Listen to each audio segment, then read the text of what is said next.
If it is your first time coming to our page, welcome. If this is not your first time on our page, welcome back.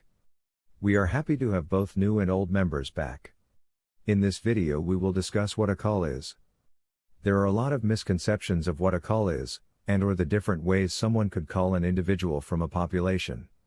In some dictionaries the definition of the word is a definition that results in the killing of livestock. However, in Merriam-Webster the word is defined as one, to select from a group. I.e. culled the best passages from the poet's work. The word is also defined as to reduce or control the size of something, such as a herd, by removal of especially weak or sick individuals. So put simply, to cull means to identify a portion of a population and remove them from the population in one way or another. A cull could be identified from a number of things. It could be the color of the dog, the lack of nerves a dog may exhibit, the style the dog works in, the breeding behind the dog, so on and so forth. This is why in any program wise men bet with the man, not the dog. A breeding program is only as good as the man behind the program. Some men have a good eye for a dog. Combine that with an understanding of genetics and, boom, there is a spark that could set a flame. All of this being said, there are multiple ways to cull a dog. First, a breeder could spay or neuter the dog and keep the dog. Maybe the dog is a good hunter but the breeder doesn't like some trait that the dog exhibits. Mind you, far too many dogs get bred that are not worthy of breeding, unfortunately. Another way a breeder can cull a dog is to give the dog to another individual that can give the dog the type of life that it deserves. Maybe the dog is a mediocre hunter. This dog may make a great companion for your friend that only hunts a couple times a year. Or let's say the dog is too big. Well, that dog may be perfect for the Facebook dogger that doesn't like to dig. If the breeder wishes, they could spay or neuter before the dog is sent to this individual. Again, far too many dogs get bred that should not be bred.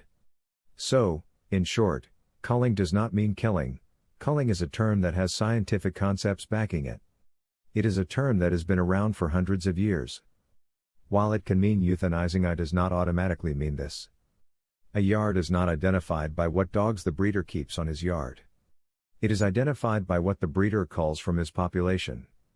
Culling is what is referred to as the bottlenecking of the population within a breeding program. In nature, culling happens as well. However, in nature, culling usually means death. However, it doesn't always mean this. But it's certainly a higher power is stopping those genes from being put into the next generation. Without culling there is not selective breeding. There is only breeding, which in and of itself isn't worth much. One of the way and keep the quality of our lineup is that we offer the replacement any pup that doesn't pan out. The last thing we want to see is a dog from our yard being bred after it has proven to be a cull. This has only happened once that we are aware of. You will often hear people make excuses for these kinds of breedings. They will tell you the lesser of two littermates could be the better producer.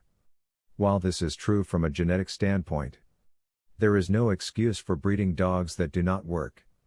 First and foremost, there are more than enough dogs on this planet. The basis behind this breed of dog is worker to worker. As we said in another video, the breed is defined by the work that it is doing. Most dogs should not be bred, and you certainly should never breed to a cull. Well, we hope you've enjoyed this video. We will do our best to keep them coming. Until next time, it's 3XO.